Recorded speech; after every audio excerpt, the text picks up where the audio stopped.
मेरा नाम डॉक्टर नदीम सज्जाद राजा है। मैं आपसे अपने यूट्यूब चैनल से मुखातब हूँ। अगर आपने मेरा यूट्यूब चैनल डॉक्टर राजा नदीम सज्जाद ऑफिशियल अभी तक सब्सक्राइब नहीं किया तो उसको सब्सक्राइब करें और बेल आइकन के बटन को दबाएं ताकि मेरी हर नई आने वाली वीडियो आप तक पहुंचती रहे। एक बड़ी मशहूर मले, आपको पता है कि मलेशिया में जो मकामी ज़बान है उसको मले कहते हैं या भाषा मलाइयो कहते हैं। वहाँ के मकामी लोगों को भी मले कहते हैं। तो बड़ी मशहूर एक ज़रब मिसल है कि जो एक दरख्त मज़बूत जड़ों के साथ होता है वो हमेशा तूफ़ानों पर मुस्कराता है, क्योंकि जितने भी तूफ़ान आए अगर उसकी जड़ें मज़बूत हैं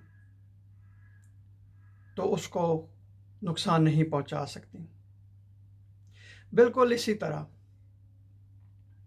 हमारे पठवार का एक बहुत बड़ा अलमिया है कि मैं आपको अलमिया बताने से पहले आपको एक बात बता दूं कि हमने बचपन से हम एक सुनते आ रहे हैं कि वहाँ भी एक ऐसा ही ज़रबुल मिसल है कि एक बंदा टहनी के ऊपर बैठा हुआ, जिस टहनी के ऊपर बैठा हुआ है उसी टहनी को आरी से काट रहा है। नीचे से एक बंदा गुजरता है तो उसको कहता है कि तुम जिस टहनी के ऊपर बैठे हुए हो इस टहनी को काट रहे हो, इसके कटने से तुम नीचे गिर जाओगे। तो वो उसको कहता है कि जा जा तू बड़ा खुदा रह गए। खैर वही हुआ कि वो जिस टहनी को काट रहा था, ज़ाहिर है जब टहनी कटी तो वो गिर गया। तो फिर वो भागा उसके पीछे, उसको जाके कहता है या मेरे खुदा, या मेरे खुदा, तुम तो बड़े जो है ना, तुम्हें तो बड़ा पता था, पहले ही पता था, गैब का इल्म था। हमारे पोठवार के लोगों का अलमिया ये है कि वो साजिशें बहुत करते हैं अपने ख़ानदान में। ये ख़ानदानी साजिशें बहुत ज़्यादा। मेरी वहाँ इतने लोगों से बात होती है, बात हो रही है, मुझे लोग बताते हैं, कई लोग तो मेरा मशवरा मांगते हैं। ज़ाहिर है ये साजिशें होती हैं। ये जो लोग साजिशें कर रहे हैं वो साजिशें, अच्छा चलें अपने मफादात की खातिर वो साजिश करते हैं। कोई जो कोई भी मफाद हो किसी का, वहाँ पे 2-2 मरले का मफाद होता है, किसी का कोई 1000-2000 का मफाद हो गया, कुछ इसी तरह, या कोई और किसी को हो सकता है कि कोई मफाद हो।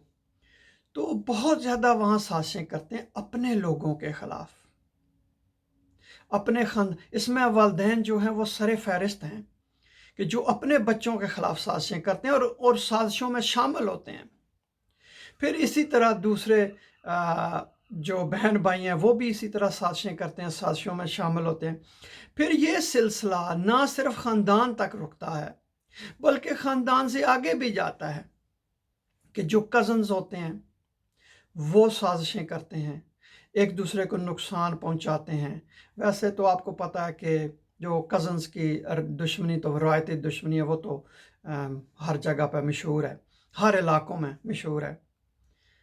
तो मेरा बात करने का मतलब ये है कि जब आप साजिशें करते हैं, आप नुकसान पहुंचाते हैं अपने लोगों को, अपने ख़ानदान को, अपने करीबी लोगों को, तो असल में होता यही है कि आप जिस टहनी पर बैठे हुए हैं उसी टहनी को काट रहे हैं। आपने ये भी तो सुना होगा कि एक अकेला दो ग्यारह। तो ये बिल्कुल उसी तरह जिस तरह मैंने आपको मले ज़रबुल मिसल दी है। अगर आप झूठ बोलना, साजिशें करना, नुकसान पहुंचाना या नुकसान पहुंचाने की कोशिश करना बंद कर देंगे तो आपका ख़ानदान मजबूत होगा, आपका कुंबा मजबूत होगा, आपका कबीला मजबूत होगा। आपकी मिसाल वही होगी जिस तरह एक दरख्त मजबूत जड़ों के साथ हमेशा तूफानों पर मुस्कराता है। ना सिर्फ इस तरह, اگر آپ یہ کریں گے، منفی آپ کی جو سوچ ہوگی، نہ صرف آپ اپنے خاندان کو نقصان پہنچائیں گے بلکہ آپ اپنے آپ کو بھی نقصان پہنچا رہے ہیں۔ میں نے ایسے خاندان بھی دیکھے ہیں جو ایک دوسرے کا ہاتھ پکڑتے ہیں، ہاتھ پکڑ کے ترقی کرتے ہیں، پھر وہ خاندانوں سے باہر نکلتے ہیں، اپنے علاقے میں نکلتے ہیں، پھر اور زیادہ بڑے علاقے میں نکلتے ہیں۔ تو آپ اپنے خاندان کو، اپنے قبیلے کو، اپنے لوگوں کو اس درخت کی مانند بنائیں کہ جس کی جڑیں مضبوط ہیں۔ مجھے امید ہے کہ آپ کو میری بات سمجھ آ گئی ہوگی۔ بہت شکریہ۔ خدا حافظ۔